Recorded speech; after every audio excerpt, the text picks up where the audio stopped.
এখন ওয়াজ আর নসিহাতের মেহফিলগুলোতে যদি একটু ইউটিউব চ্যানেল খোলেন না,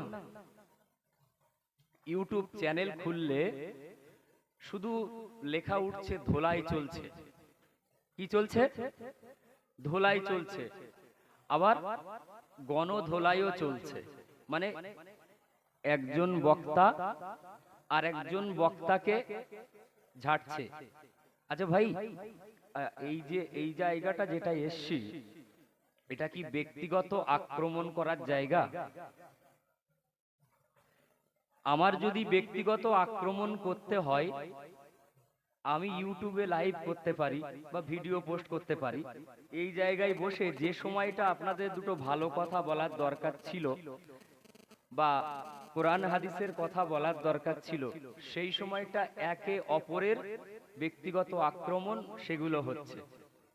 কেউ বলছে আল্লামা, দেখা যাচ্ছে আরো কত আল্লামা বেরিয়ে যাচ্ছে।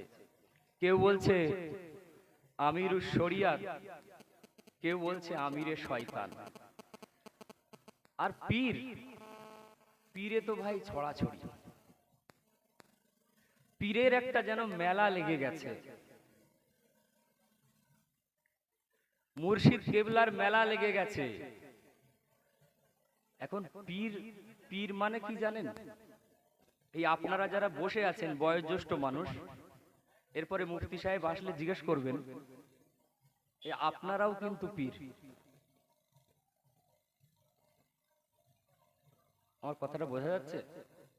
পীর বলতে বয়োজ্যেষ্ঠ, যারা বয়স্ক মানুষ আমরা তাদেরকে পীর বলি বা অলি বলি, মানে গার্জিয়ান। আর এর আবার একটা আবিধানিক অর্থ আছে, যে পীর তাদেরকে বলা হয় যারা বিশেষ করে আমাদেরকে আভ্যন্তরিক শিক্ষা, যেটা বাতিনি জ্ঞান, জাহিরি জ্ঞান তো আলেম ওলামা দিয়েই থাকেন, যেটা বাতিনি জ্ঞান, সেই বাতিনি জ্ঞানের শিক্ষাটা পীর সাহেবরা দেন। বিশেষ করে সেখানে খাঁটি পীর হতে হবে তবেই। এই ওদের একটু বলো না চাটা দিতে, গলা একদম শেষ। ওই আদা দিয়ে একটুখানি দিলে চলবে না ঘন্টাখানে। তাহলে কি বললাম? পীর হচ্ছে একজন পথ প্রদর্শক, যিনি আমাদেরকে জান্নাতের রাস্তা দেখাবেন, বা পরকালে আমরা কবর থেকে শুরু করে হিসাব নিকাশের দিন পর্যন্ত প্রত্যেকটা স্তরে আমরা যেন পাশ হয়ে যেতে পারি, সেই রাস্তা দেখান যারা খাঁটি পীর তারা।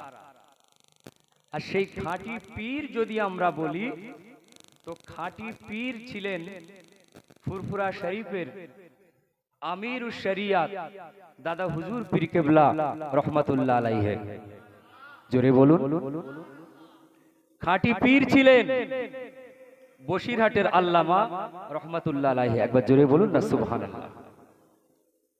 পৃথিবীতে যত পীর এসেছেন, যত ওলি এসেছেন, সমস্ত পীর দিগের সরদার, পীর দিগের লিডার হচ্ছেন বড় পীর সাহেব আব্দুল কাদের জিলানী রহমাতুল্লাহ আলাইহি। আরেকটু জোরে হবে না? ভারতবর্ষের যত পীর আছেন, ওলিয়া উলিয়া আছেন, তাদের মধ্যে শ্রেষ্ঠ হচ্ছেন যিনি রাজস্থানের জমিনে শুয়ে আছেন, হযরতে খাজা গরিবে নওয়াজ বাবা মঈনুদ্দিন চিশতি রহমাতুল্লাহ আলাইহি। আরেকটু জোরে বলেন দরুদ শরীফ আল্লাহুম্মা।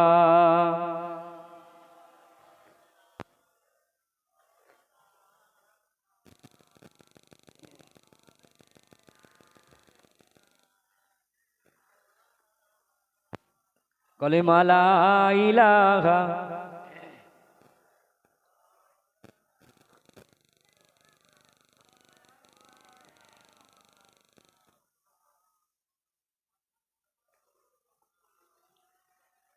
আজকে আমরা ওয়াজ শুনে ভালো হব যেমন তেমন, বা দুটো ভালো কাজ করব কিনা, আমরা বেশি করে বিপদগামী হচ্ছি।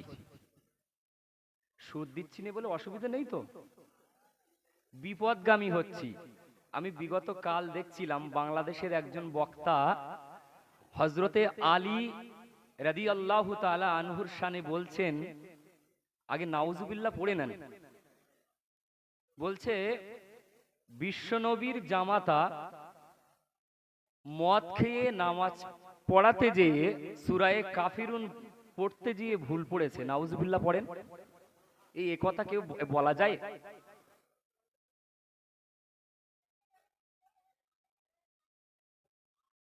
একটা ওয়াজ শুনছি, ওয়াজের মধ্যে বলছে বিশ্বনবী দাঁড়িয়ে পেশাব করেছে। নাউজুবিল্লাহ পড়েন।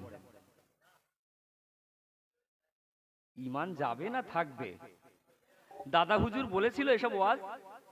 বসিয়াট হুজুর এরকম ওয়াজ করেছিল? বেয়াদবি করতে করতে আম্মাজান খাদিজার শানে বলছেন, নবীজি একটা বাচ্চা ছেলে একজন বুড়ি মহিলাকে বিয়ে করেছে। নাউজুবিল্লাহ পড়েন।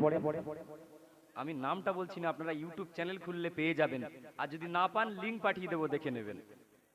তাহলে ওয়াজের মেহফিলে এসে আমরা দুটো ভালো কাজ করব কিনা, বা ভালো দুটো জিনিস শিখবো কিনা, বা সেইভাবে চলবো কিনা, ওয়াজের মেহফিলে এসে মানে ইমানি দুর্বলতা নিয়ে বাড়ি চলে যেতে হচ্ছে। তার মানে এটাও বিশ্বাস হবে, অনেক মানুষ বিশ্বাস করবে যে হ্যাঁ সত্যি তাই তো, তাহলে নবী এই করেছিল, হযরত আলী এই করে, তাহলে নিশ্চয়ই এটা ভালো জিনিস, তাহলে আমাদেরও করতে হবে। তো এই সমস্ত কথাবার্তা বলতে বলতে এমন বড় বড় সব বক্তা শায়েখ বেরিয়েছে যা কোনোদিন আমরা শুনিনি, আপনারাও আমার মনে হয় শোনেননি, কারণ আপনারা অনেক বয়স্ক মানুষ। ছোট হুজুর পীর কেবলার ওয়াজ নিশ্চয়ই শুনেছেন, হয়তোবা শুনেছেন, তাহলে অনেক বয়স্ক মানুষ আপনারা শুনেছেন, এরকম কথা শুনেছেন। ঈমান চলে যাবার ওয়াজ হচ্ছে এখন। ভাই একজন যদি আল্লামা হয়,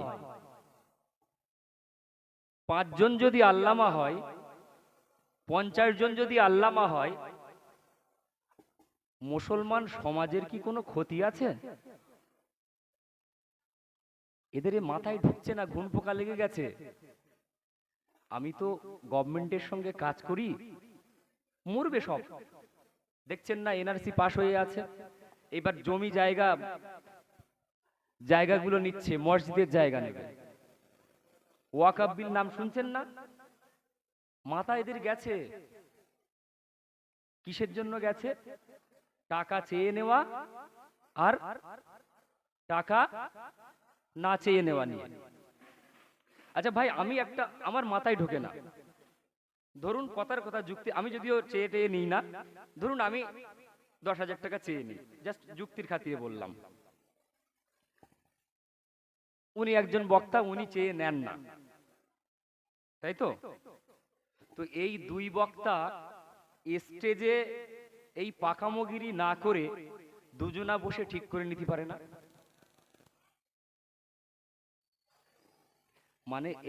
মানে ভক্ত তৈরি করে বাপ বেটায় মারপিট করুক, ভাই ভাই মারপিট করুক, মসজিদ ডবল হোক, মাদ্রাসা ডবল হোক, বাপ বেটা খুনোখুনি করুক,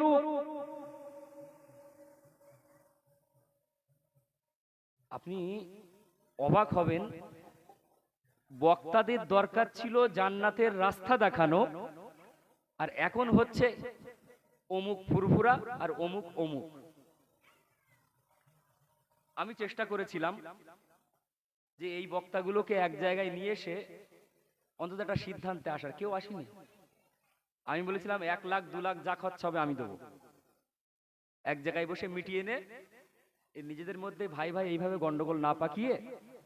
দাদা হুজুর পীর কেবলা রহমাতুল্লাহ আলাইহে, বসিরহাট আল্লামা হুজুর রহমাতুল্লাহ আলাইহে, তারা যে এত সুন্দর একটা বাগান বানিয়ে গেছে, সেই বাগানটা শেষ হয়ে যাচ্ছে ভাই। আমি তো ওয়াজ নসিহাত একরকম ছেড়েই দিয়েছি কাজের চাপে। তো এদের এই সব জুত বারাত দেখে মনে মনে হচ্ছে আবার ফিরে আসি। এই যে কথাগুলো বললাম, পরের দিন আশা করছি আপনাদের মধ্যে ভাই ভাই আর মারপিট হবে। তখনই বলতে হবে দুটো হুজুরির এক জায়গায় কর, কোনটা হালাল আর কোনটা হারাম এক জায়গায় বসে ডিসিশন নিয়ে মানুষের মধ্যে বিভ্রান্তিকর পরিবেশ তৈরি না করে একটা ভালো জায়গা তৈরি করার চেষ্টা করো।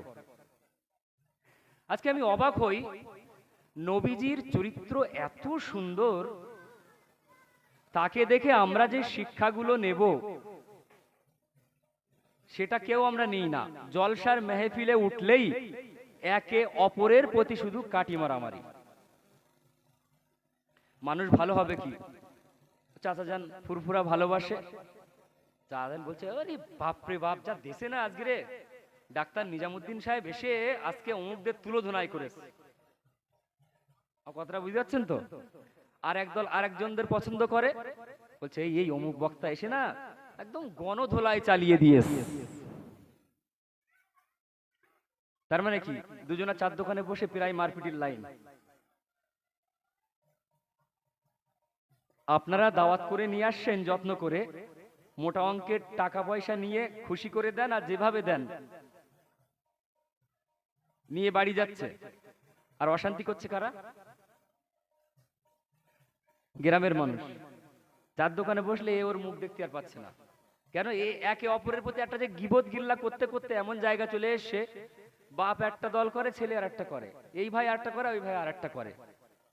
আল্লাহ আমাদেরকে এই রকম বিভ্রান্তিকর পরিবেশ থেকে আল্লাহ আমাদেরকে সঠিক রাস্তা দেখানোর পরিবেশ দিন, বলুন আল্লাহুম্মা আমিন। আমি বলেছিলাম কোরআন শরীফের একটা আয়াতে বলেছিলাম প্রথমে শুরুতে, আলা ইন্না আউলিয়া আল্লাহি লা খাউফুন আলাইহিম ওয়া লা হুম ইয়াহজানুন।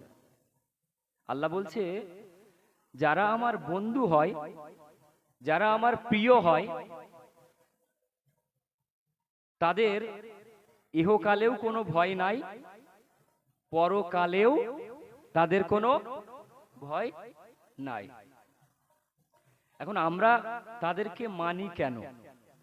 আল্লাহর ওলিদেরকে আমরা এই জন্যই মানি যে তারা আমাদেরকে এমন কিছু ভালো ভালো উপদেশ আর ভালো ভালো হাদিস কোরআনের কথা বলেন, যেভাবে চললে আমাদের জীবন পরিবর্তন হয়ে দুনিয়াতেও যেমন চলতে পারি, এবং শেষ নিঃশ্বাস ত্যাগ করার পরে যখন কবরে যাব তখন থেকে যেন একদম বিচারের দিন পর্যন্ত যেন প্রত্যেকটা স্তরে আমরা কোনো জায়গায় না বেঁধে যাই। তার জন্য তো আমরা তাদেরকে মানি। যারা মানেন না সেটা তাদের ব্যাপার।